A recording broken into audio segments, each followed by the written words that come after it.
ขี่ทุกข์ขี่ยากผู้ใดสิมาทนได้อยู่นี่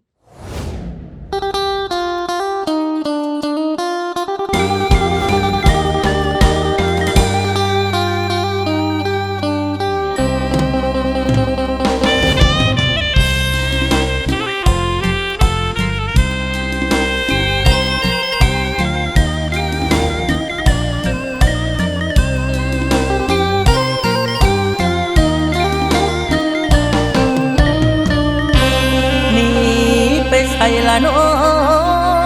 งเห็นแต่เพียงสิ่งของส่วนตัวอายที่เหลืออยู่ลานางเอ้ยหนีไปใส่อายบ่ฮู้หรือมีสู้ผัดลับหลังเด้โนอยู่กันมาได้ปีกว่าเท่านั้นน้อมาทิมพี่ให้สับสนนี่บ่นอใจคนใส่ว่าจนสิทนได้หยุ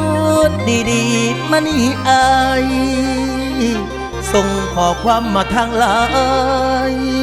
บอกให้อายลืมเรื่องเก่าว่า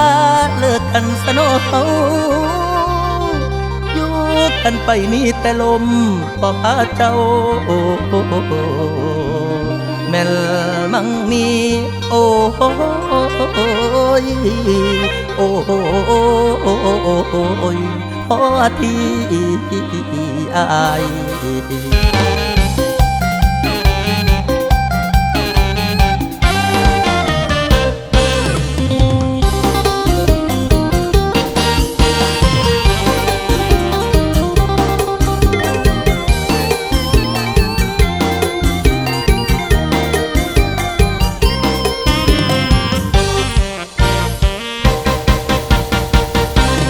อยากเลิกลา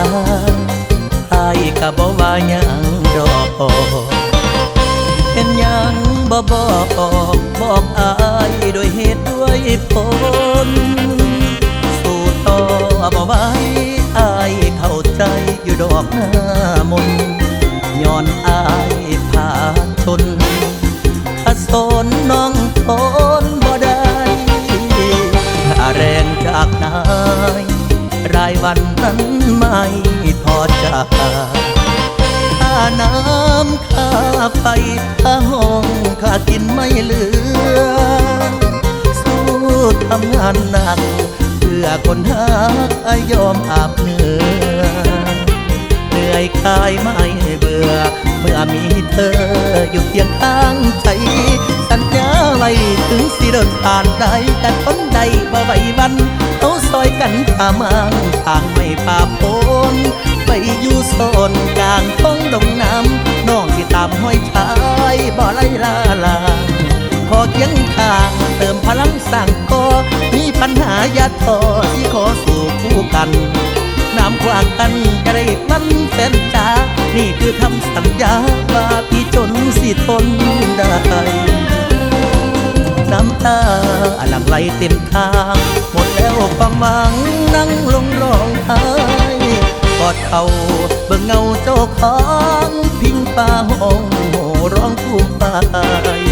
ชีวิตหมดสิ้นความหมายพังทลายไม่มีจุดยืนทนเอาไว้บ่ไหวกลั้นน้ำตาไหลข้างในก็ยังสะอื้นเปิดอะไรข้อความของเธอทั้งคืนหัวใจคงคืนลุกยืนก็ยังไม่ไหวเก็บขึ้นใบหัวใจลาอ่อนอ่านข้อความตั้งใจถือก้อนกับคำนองสั่งลานั่งก้มหน้าน้ำตาล้นทนอุกย้อนพี่ชายมันทุกเจ้าบ่ทนคือคำเบา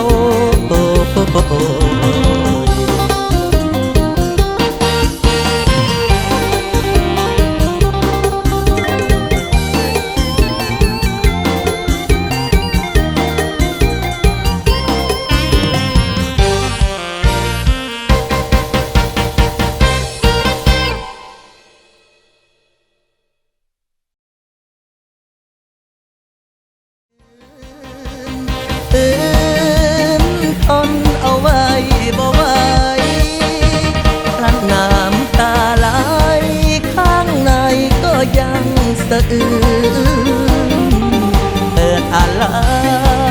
ข้อความของเธอทั้งคื